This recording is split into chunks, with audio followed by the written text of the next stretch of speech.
Stephen Davis had played so nicely. And now you're walking back to the pavilion out for 49. You must praise the bowler side, Ajmal. Well, it's by no means a game of perfect, and I think he's played enough exhilarating strokes to tell us he's got a great talent. Nice 49 from Davis. It's 113 for 1.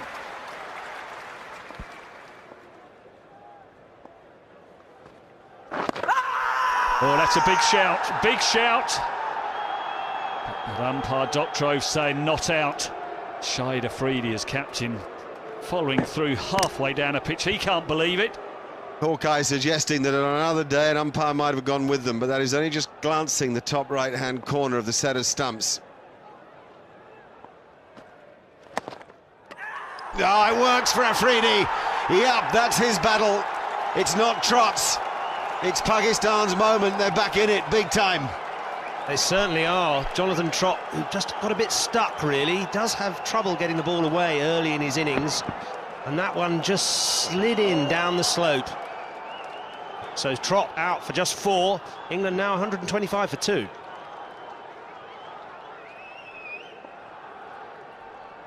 Ian Bell's first ball. Oh, they ask for LBW. It's a good call and it's not out. Way. Bell here because of the 100 he made the other night for Warwickshire to win the 40-over trophy against Somerset. Well, he might have creamed the Somerset bowlers to all parts, but this is a different matter. This is a different situation. That one, though, missing leg, good decision.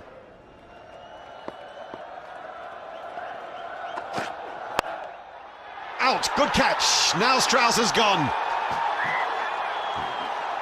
If you thought they were alive a moment ago, they're alive and kicking now. What a game, what a night in London. That was a pretty good catch by Fawad Alam too. A pressure catch. Strauss, who'd been starved of the strike for a while. Perhaps just a little bit of impatience, but it was there for the shot. Just got underneath it slightly and sliced it to that delighted fielder at backward point. And a glum face from Andrew Strauss after a fine innings. England have only scored 13 runs in the last 5 overs. There's the kind of pressure they feel under. Strauss made 68. It's 127 for 3 with a further 139 needed.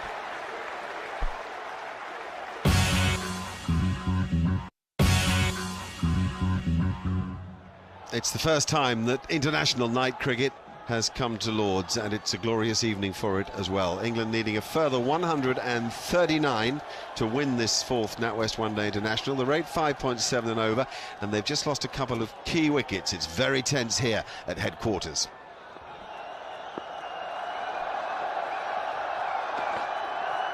Oh, what a delivery first up to Paul Collingwood. Brilliant from Akhtar at pace, 93 mph.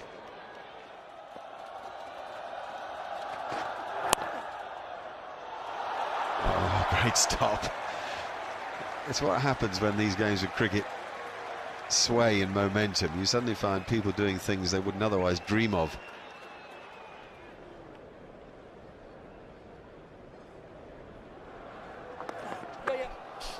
Good touch from Ian Bell. We haven't had a boundary for 13 overs. So to some degree at least the shackles are broken. Bell is in touch, he knows this pitch. This is the pitch on which they played that match on Saturday. He was the match winner then, can he be again?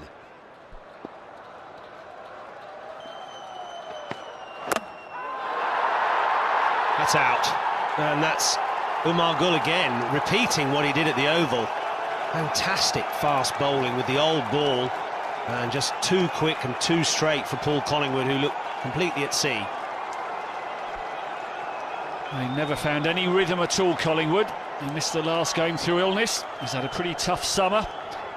And Umar Gul with the old ball is a real handful. And tonight, he was too good for Paul. 149 for 4 now, England, still needing 117 to win.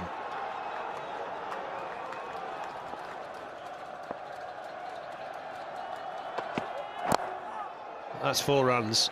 Lovely deflection by Ian Bell, who just has a lot of time to play the ball, and Gul going for the big in-swinging Yorker, but if you get it slightly wrong, it can cost you.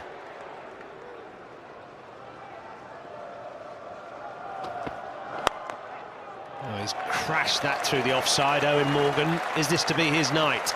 61 in a losing cause at the Oval. Well, that's a fine way to start.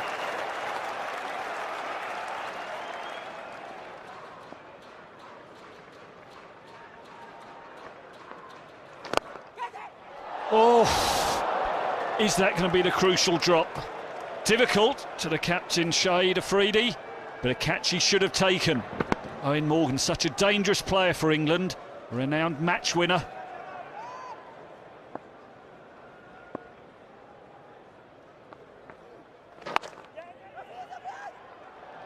Well, England just need a little bit more than just these singles.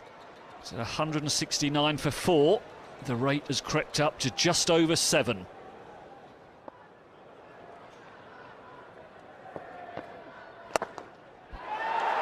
That's not what England wanted, but just what Pakistan did. Ian Bell played nicely, but the pressure was just building up. They bowled well, Pakistan, they fielded well, and England now are in deep, deep trouble. Pakistan have played supreme cricket in the last hour of this match. Against players in form, quality players such as Bell and Morgan. They've made it very difficult for them to break away, and well they might celebrate, and their supporters in the ground who are having a great night. They're on their way to winning this match and they can sense it. Bell goes for 27, it's 171 for 5.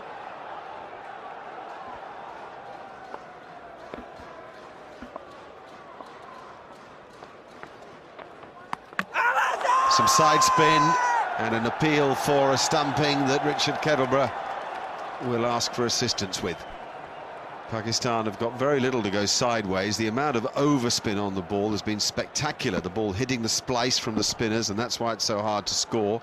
That looks like Yardy has got his toe grounded and will be okay. 10 overs of this run chase remain. England are 182 for 5, so they need a further 84 from 60 balls. Eoin Morgan is going about his work in an undemonstrative way. He knows that if he's in at the end, England almost certainly win. So the key is to someone at the other end take the risk for him. There may have been a case for Tim Bresnan, who's such a good striker, being in before Yardy. As it is, there's a point at which Michael Yardy would have to make a decision about when he goes for it. Broad, Swan, Anderson, they can all bat. Somebody has to stay there with Morgan if England are to win. The Pakistan inner sanctum are together. Because of the power play, Afridi's got good options with his bowlers, so he can choose between. There we go, there is the power play confirmed. We now have a period of 5 overs where only 3 fielders may be outside the inner ring. It's caused some amusement up there. Let's hope that's still the case from England's viewpoint in 5 overs time.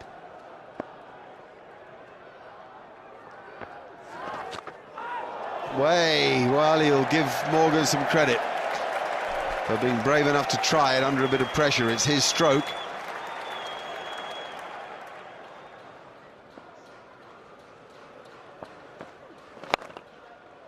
Oh, he's found the spot there. Good, powerful hit. Morgan set himself up in readiness to attack that short boundary.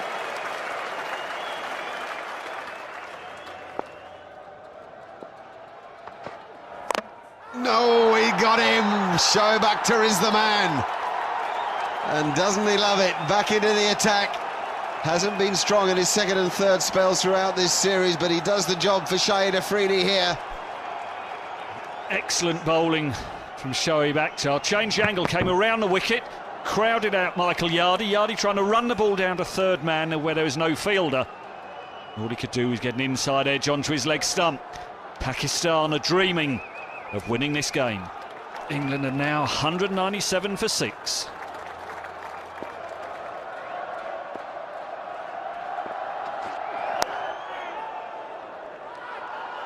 Oh, gone. Just needed a hit. Simple as that.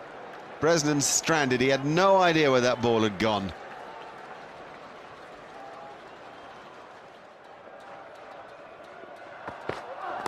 That'll do. Umar Gul is the man this time. Oh, this is wonderful bowling. It's accurate, it's full of pace and power, but most of all, it's got passion. Real passion from this Pakistan team tonight. And I think there's a hint of Waqar Younis about that delivery. The Pakistan coach, he would have been proud of that, watching that on the Pakistan balcony. Late swing, real pace as well, and great direction. And what a celebration. Senses that the job is nearly done for Pakistan. Umar Gul, he's doing the same job as he did at the Oval. England now 205 for 7.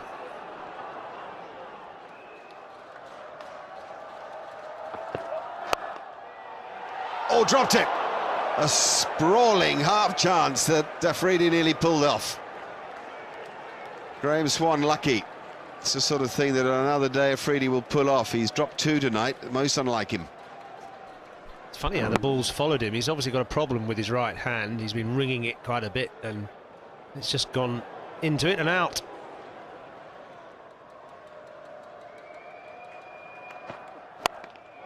I'm afraid that could be the end for Eoin Morgan. Yes, Mohammad Yusuf clings on in a moment where all Pakistan had their hearts in their mouths. What a performance this has been with the ball. Surely now this is too big a mountain for England to climb.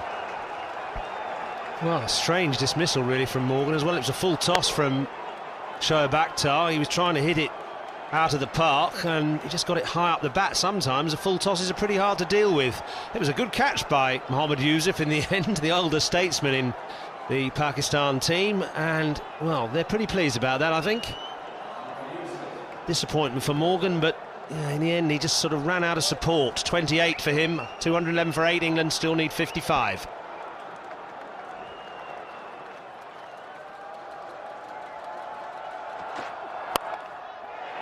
There's a good stroke. 4 runs for Graham Swann to lift a few English spirits around the place. Every time that Shoaib Akhtar's been a little bit wide tonight, he's flown around the park. When he's bowled straight, he's been almost impossible to bat against.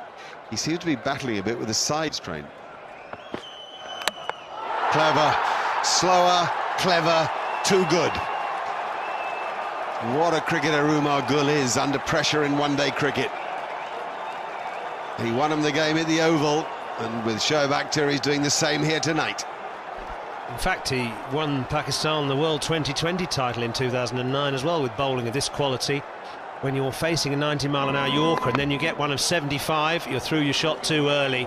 It's beautifully crafted wicket. The versatility he shows and the way he drives the initiative home, sensational. 224 for 9 England. The last rights are upon them. Still 42 to win.